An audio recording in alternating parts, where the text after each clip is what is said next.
sudah bersama dengan Mama Hanifele, pendiri Rumah Baca Kampung Yoboy. Dan kita akan sedikit berdiskusi tentang bagaimana perjuangan perempuan di masa pandemi. Dan Mama Hani akan berbagi kisah-kisah inspiratif untuk kita.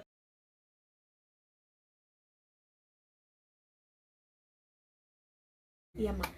Jadi kan sering kita dengar bahwa ada banyak perempuan yang dibatasi untuk mengakses informasi, seperti informasi kesehatan, informasi pendidikan, atau informasi apa saja. Menurut Mama seperti apa kira-kira? Akhirnya itu yang membuat mereka seperti mengalami kemunduran gitu. Seperti apa Mama melihat itu? Oh iya, itu ya kalau kita melihat itu ada kadang itu percaya dirinya itu mereka kurang karena informasi yang di luar sana mereka jarang untuk dapat. Itu faktor dari bisa juga dari suami kurang untuk melibatkan istrinya, untuk melibatkan diri di mana seperti perempuan-perempuan lain karir di luar sana. Itu keterbatasan dari padahal kerinduan mereka itu ada perempuan, tetapi faktor dari suami kurang mendukung untuk istri.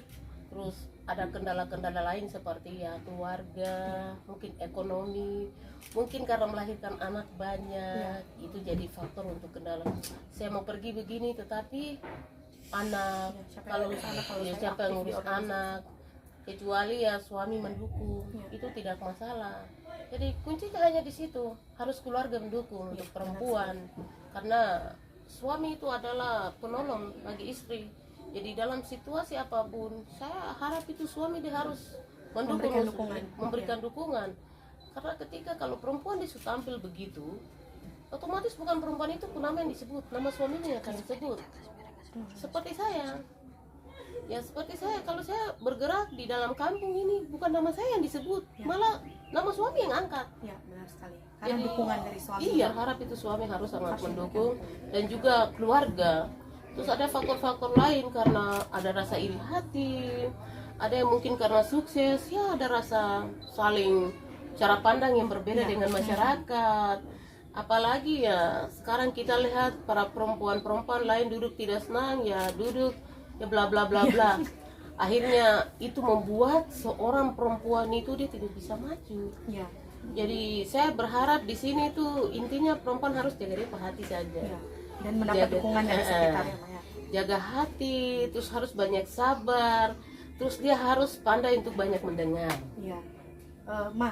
Kemudian kan pandemi COVID ini kan menyerang berbagai sisi, termasuk yang terkena dampak adalah perempuan yang paling banyak, Ma.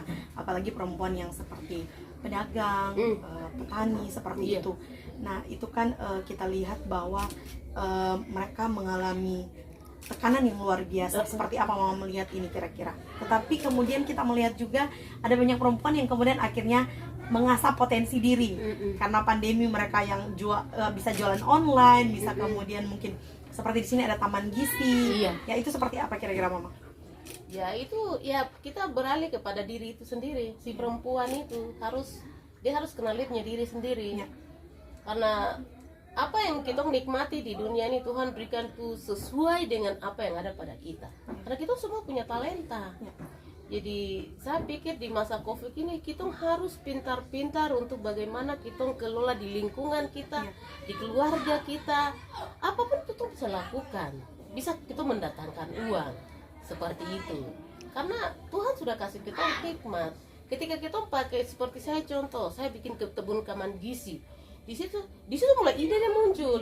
Oh iya, sebentar saya bikin ini. Oh, saya bikin keramba atau saya bikin batik tulis.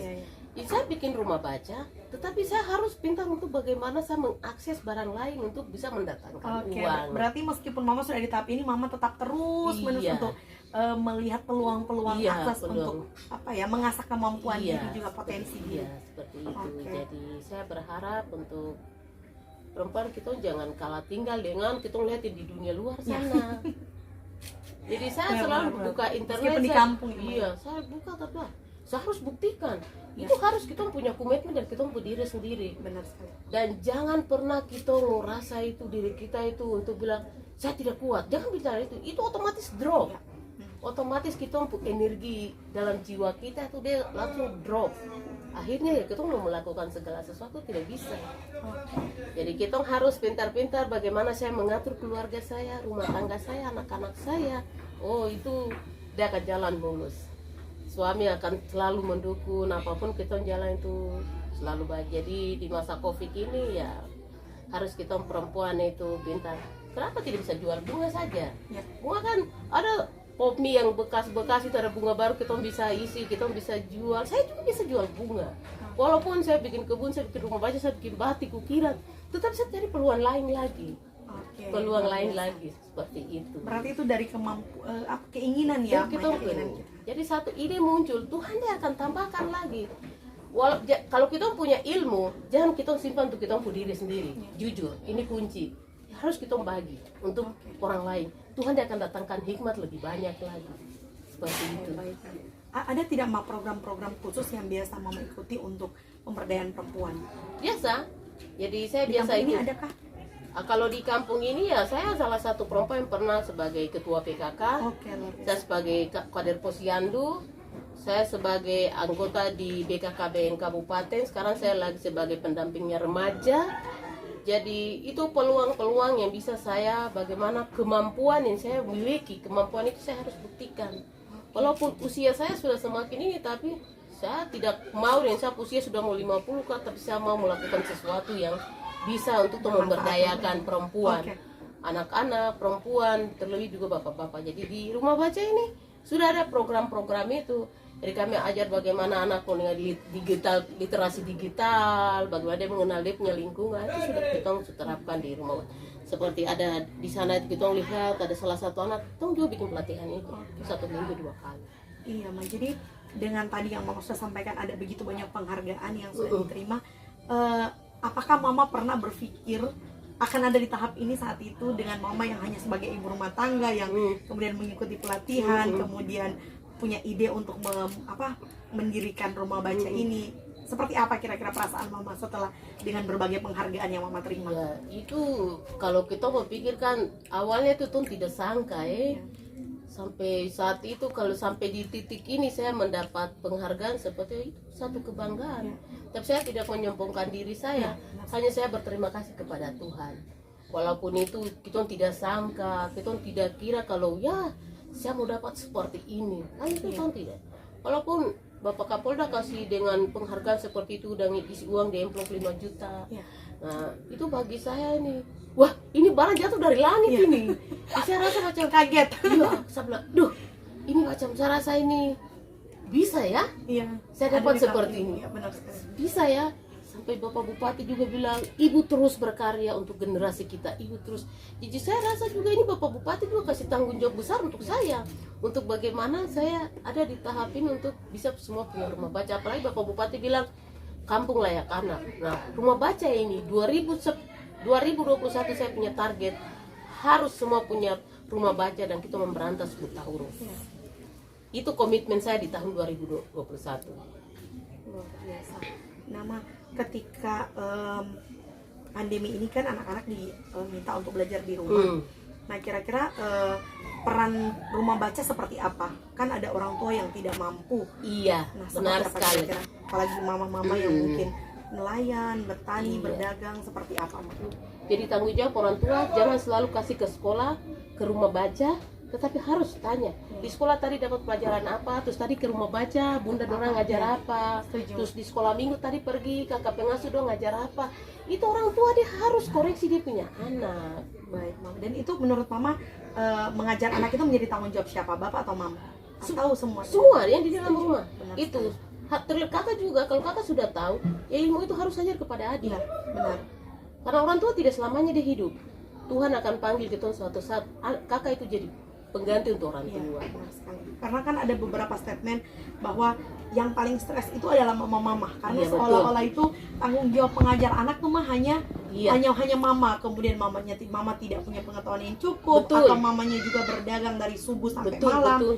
Dan akhirnya banyak perempuan yang kemudian mengalami tekanan-tekanan itu. Seperti apa, Ma, kira-kira? Itu saya seperti itu kemarin saya ke Yanbra sana, ke Ginyem sana di distrik.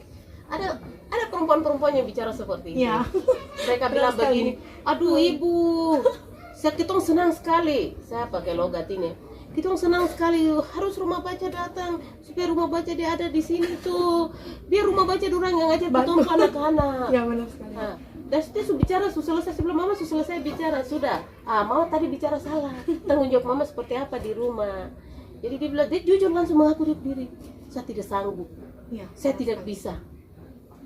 Nah, di situ saya mulai gagas, harus rumah baca dia masuk. Ya, untuk membantu. Karena sekolah, kalau kita ada di sekolah, lingkungan sekolah, itu kan beda. Ya. Sekolah kan dia hanya datang kasih kurikulum begini, anak tulis bla bla bla begitu. Kalau rumah baca kita rangkul dengan kasih sayang. Begitu. Anak punya curhat, anak punya segala macam itu ada di rumah baca, kami tahu, dan kami tidak perlu ceritakan kepada itu, pokok doang tuh ketong. Seperti begitu. Jadi memang kalau menurut saya mama dalam situasi ini mama lagi stres. Ya. Terus bapak juga dia masa bodoh. Bilang aku aja. Ya, karena mama dengan bapak punya, kenapa? Kemarin saya dapat hal itu di Ginen sana juga. Soalnya bapakku salah bicara begitu, harus bapak dan mama sama-sama. Bapak dan mama yang punya tanggung jawab. Iya, benar. Jadi saya harap saya pesan sekali lagi untuk para perempuan, jangan kita stres. Ya.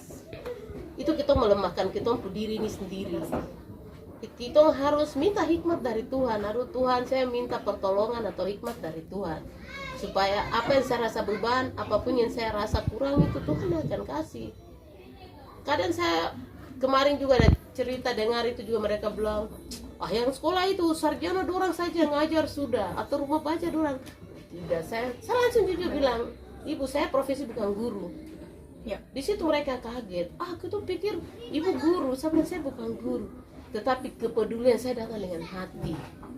Jadi begitu. Jadi kakak, itu pesan-pesan. Jadi saya berharap perempuan-perempuan jangan pernah untuk ketong kalah. Kita harus berjuang, kita harus tembok-tembok yang kita lihat yang keras sekalipun dia bisa roboh, rubah dunia sekitar kita, dunia di luar sana. Tuhan akan lihat itu semua. Oke, begitu. Luar biasa. Jadi sebenarnya bahwa meskipun pandemi ya Maya, tapi perempuan harus tetap berjuang dan keyakinan diri seperti itu, dan berkomitmen untuk terus belajar.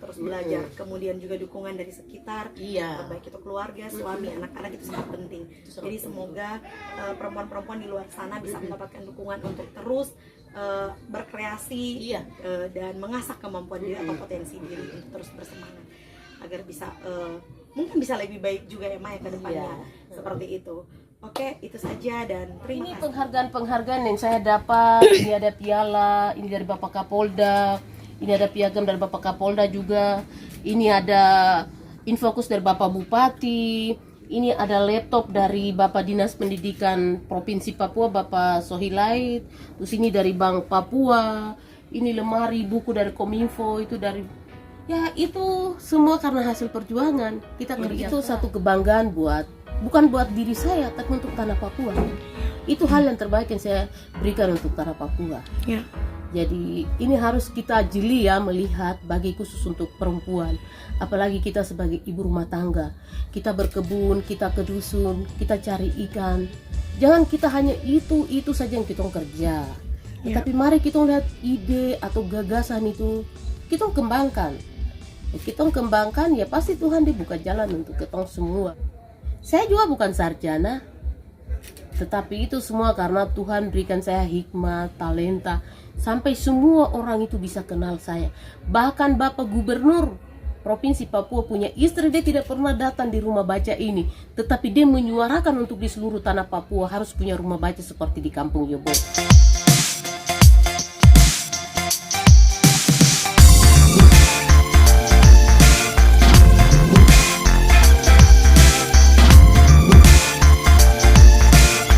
Kasih kepada PPMN yang sudah datang untuk mendokumentasi tentang rumah baca dan bagaimana salah satu perempuan Papua di Kabupaten Jayapura, terlebih ada di Danau Sentani. Saya sangat berterima kasih sekali untuk kedatangan kakak dorang untuk perubahan ketompu tanah. Siapa lagi kalau bukan kita? Kapan lagi kalau bukan sekarang? Itu pesan saya. Semangat, salam literasi.